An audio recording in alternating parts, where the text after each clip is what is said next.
Fala galera do Projeto Evolução, beleza? Aqui é o professor Fábio Gonçalves, da disciplina de História do Brasil, e você que vem acompanhando as aulas já me conhece. Quem está chegando aqui pela primeira vez, eu peço que volte lá na nossa playlist e acompanhe as nossas aulas passo a passo, que tem muita coisa boa, hein?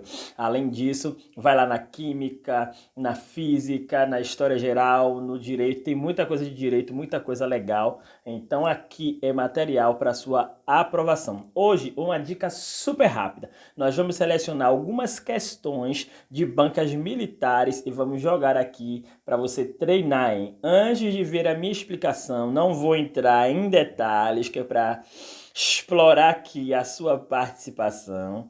Antes de ver a minha resposta, tente também fazer aí de sua casa, dar um pause no vídeo, para o vídeo, tenta e depois segue com a explicação. Antes de tudo, deixa o like, se inscreve no canal e espalha daqui a pouquinho, quando terminar, o link para os amigos e para as amigas. Meu nobre Lucas, por gentileza, solta a vinheta e vamos nessa.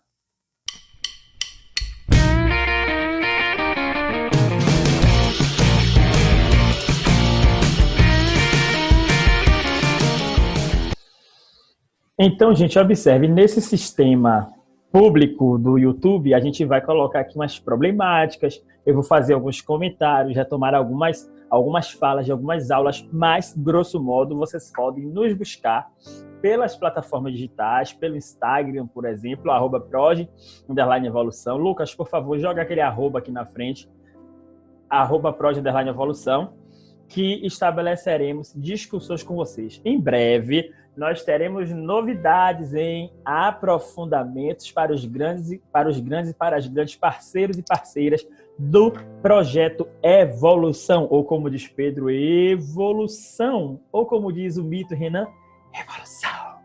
É o mesmo projeto. Bom, na aula passada, nós falamos sobre a conjuração... Não pode, bora Bahia. Lucas, coloca aqui o símbolo do Bahia. Coloque pequenininho do Vitória também. Nós falamos sobre a conjuração baiana. Chamamos a atenção também, inclusive, para os projetos da professora Patrícia Valim e do saudoso professor Luiz Henrique Dias Tavares. Hoje, nós seguiremos com questões, porque a evolução dos seus estudos levará o seu nome para o Diário Oficial. Para começar, nós temos uma questão do BFC, a prova para o curso de formação de soldados da Polícia Militar do Estado da Bahia. Observem, a questão diz o seguinte: a descoberta do ouro em Minas Gerais, olha só o contexto que nós estamos falando. Lembram? Nós estamos falando aqui, grosso modo, da primeira metade do século XVIII. Pelos bandeirantes paulistas, em finais do século XVII e início do século XVIII, né? Atraiu para a região milhares de colonos de outras províncias, além de um grande número de europeus. Julgando-se com o direito exclusivo de exploração. Quando eu falo desse direito exclusivo de exploração, nós lembramos de qual grupo? Observem, nesse sistema de correção de provas, eu vou problematizar um pouco para que você faça mais anotações e, quem sabe, nos procure lá na nossa página do Instagram. Tem professor de História Geral e História do Brasil para qualquer momento e qualquer conteúdo que você levar as suas problemáticas para a gente. Os paulistas hostilizaram os forasteiros, que apelidaram de quê? De emboabas. Pronto.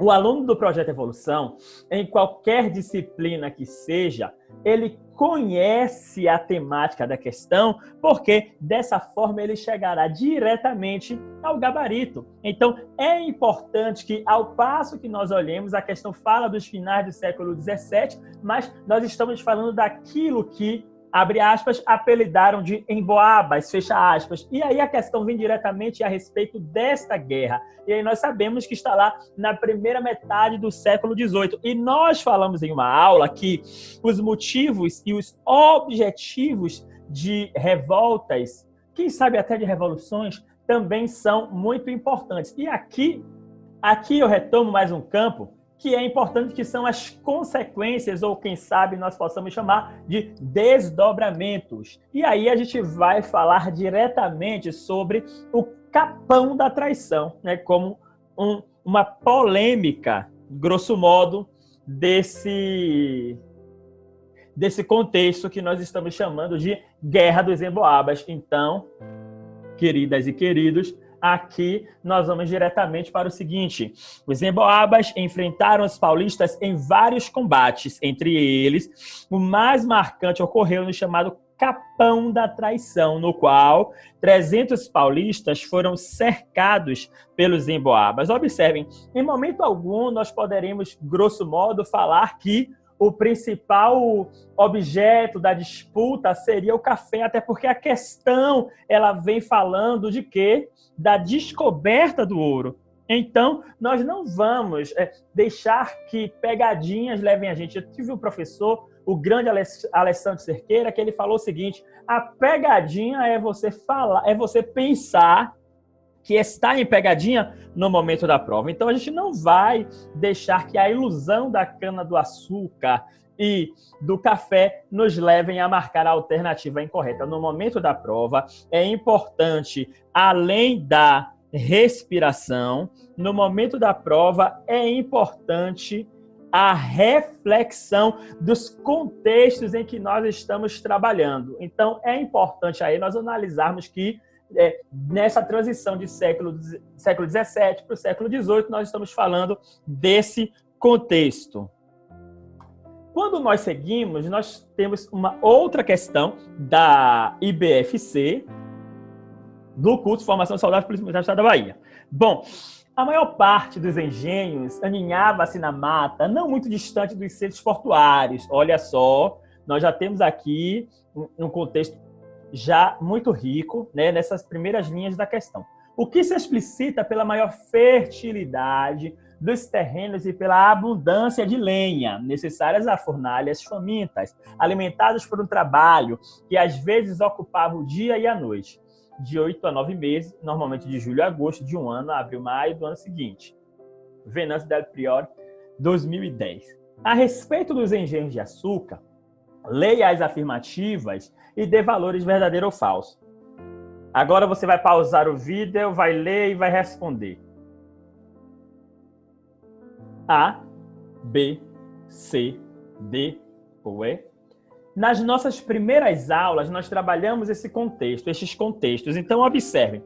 As primeiras mudas de cana-de-açúcar foram trazidas da Ilha da Madeira para o Brasil por Martim Afonso de Souza, que instalou o primeiro engenho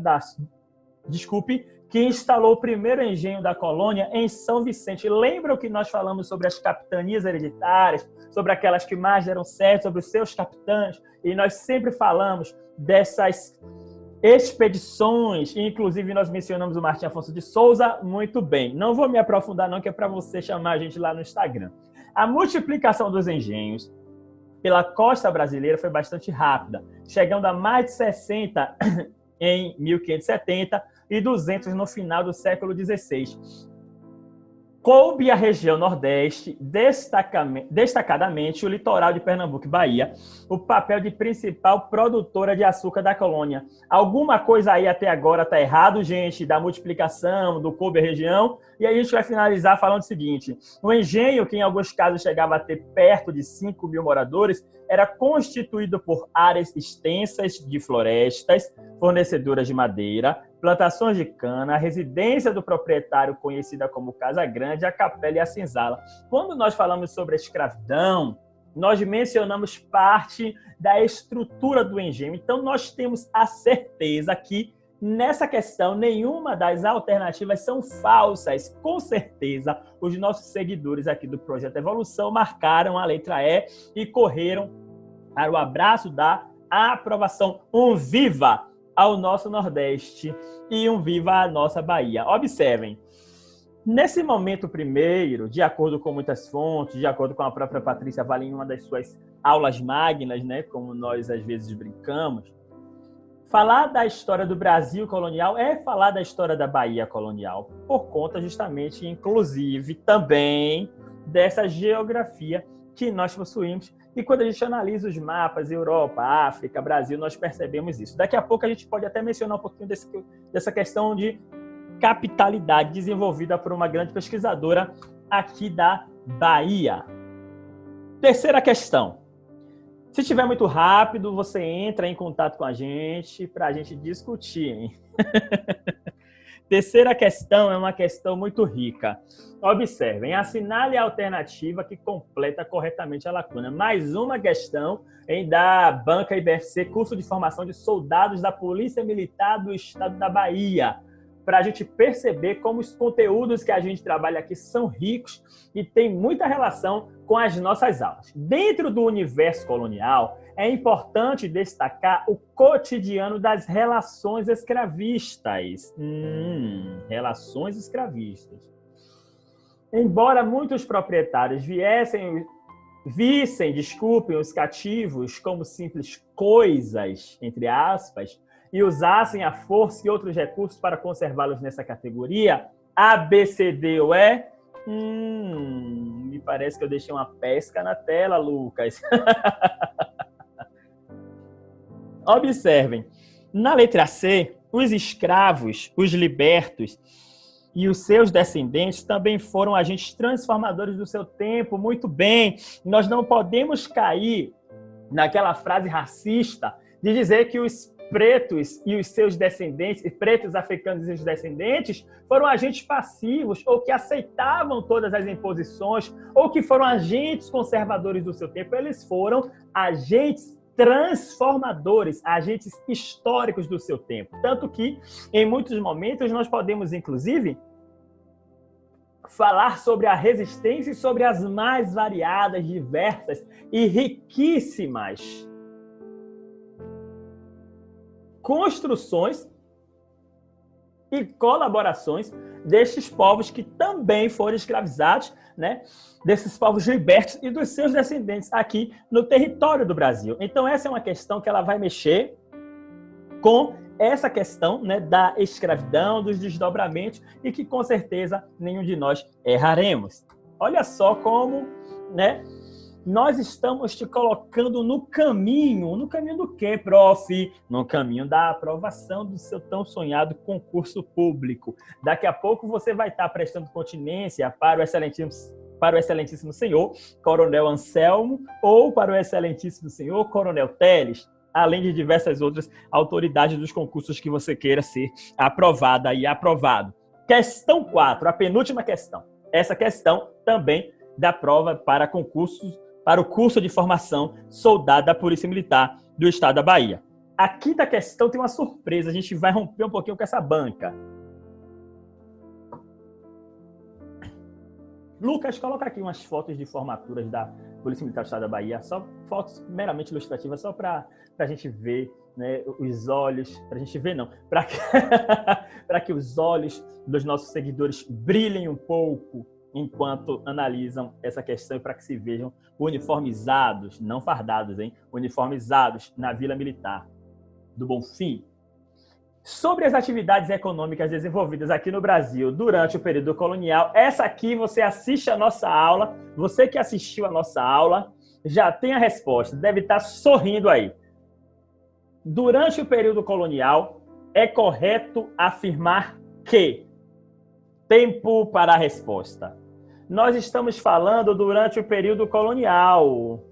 Observem como os termos, os conceitos e os períodos, eles são importantes. Aí tem gente que diz assim, ó, data não é importante. Aí a gente brinca, experimente esquecer a data de aniversário do seu melhor amigo, da sua namorada, do seu namorado, né? De pessoas próximas. As datas que são tidas como importantes nas relações. É só uma brincadeira para a gente perceber que é interessante que a gente compreenda o contexto. É claro que a gente não vai ficar memorizando cada detalhe de data, mas os contextos, eles são importantíssimos para a nossa compreensão. Então, a gente, lá na letra E, vai perceber o seguinte... A cana-de-açúcar nos séculos XVI e XVI... Lucas, corta isso aí que eu estava treinando aqui. Viu? A cana-de-açúcar nos séculos XVI e XVII foi o principal produto de exportação do Brasil. Não tem conversa, é marcar e seguir para as nossas próximas questões. E aí a gente vai para uma questão do curso de formação de oficiais da Polícia Militar. Essa questão é uma questão muito legal. Eu vou falar esse termo aqui Professor David, de História Geral, ele não me ensinou como é que marca aqui de vermelho ou de qualquer cor. Brincadeira, ele ensinou sim, mas aí não rolou. Lucas, marca aqui essa palavra. Vou falar em uma pronúncia mais aportuguesada, tanto essa quanto as primas dessa palavra. Winterland, certo? É uma questão que mexe com uma estrutura muito legal, né, que a gente vai ver daqui a pouco. Tanto Winterland quanto Vorland, Urland, Forland, né, em uma pronúncia mais nossa, né, mais coloquial, são conceitos muito legais, né, que cabe, inclusive, uma leitura à parte para que a gente compreenda. Mas mesmo se nós estivéssemos agora na hora da prova, assistindo às aulas do Projeto Evolução, nós compreenderemos o contexto da coisa. Observem. No processo de formação de ocupação do território brasileiro, durante o período da colonização portuguesa, durante o período da colonização portuguesa. Aqui a gente já vai compreender uma coisa, hein? Inclusive aquilo que Patrícia Valim falou. 3 centros urbanos se destacaram por fazer parte da primeira rede urbana nacional, formando uma área de abrangência do porto, grosso modo, que funcionava como importante canal de escoamento de mercadorias que destinavam à exportação. Quais foram esses 3 centros urbanos? Lucas, de novo eu larguei uma pesca. Quando nós olhamos as fontes, a gente percebe o conceito de capitalidade. Aí a professora Guida, me perdoe por esquecer o nome dela, eu vou pedir para que o Lucas coloque aqui, certo? O nome e sobrenome dessa pesquisadora. A gente percebe que a professora Guida, ela vai trabalhar com esse conceito de capitalidade de Salvador, né? Por ser cabeça, né? Então a gente vai perceber como a alternativa D fala, né, Salvador, Cachoeira e Maragogipe, essa influência e essa importância durante esse período de colonização de Portugal. Observem, continuem respondendo, hein, como eu já falei, continuem respondendo diversas questões, entrando em contato para que a gente venha discutindo aqui os principais conteúdos das nossas provas de concursos militares. E aqui eu deixo também uma abertura para os vestibulares de todo o Brasil. Muito bem, gente. É fundamental, num período de estudos para concursos ou para vestibulares, a resolução de questões. Quanto mais questões você responder, melhor. Mas observe, hein? É responder questão compreendendo a banca, compreendendo o modo de pergunta do modelo de prova. Então, para qualquer dúvida, eu peço que vocês entrem em contato com o Projeto Evolução lá no Instagram, @proj_evolução, ou pelo @estouhoje, que nós estaremos entrando em diálogos, em debates para tirar as suas dúvidas. Beijo nos corações, saúde e paz. Lucas, é factual, é um vício olhar para o meio da tela, mas eu vou ficar aqui, concentrado na câmera. Foi um prazer muito grande, até o nosso próximo encontro. Beijo nos corações, gente, e até mais. Continue estudando, hein, que daqui a pouco é seu nome lá no Diário Oficial.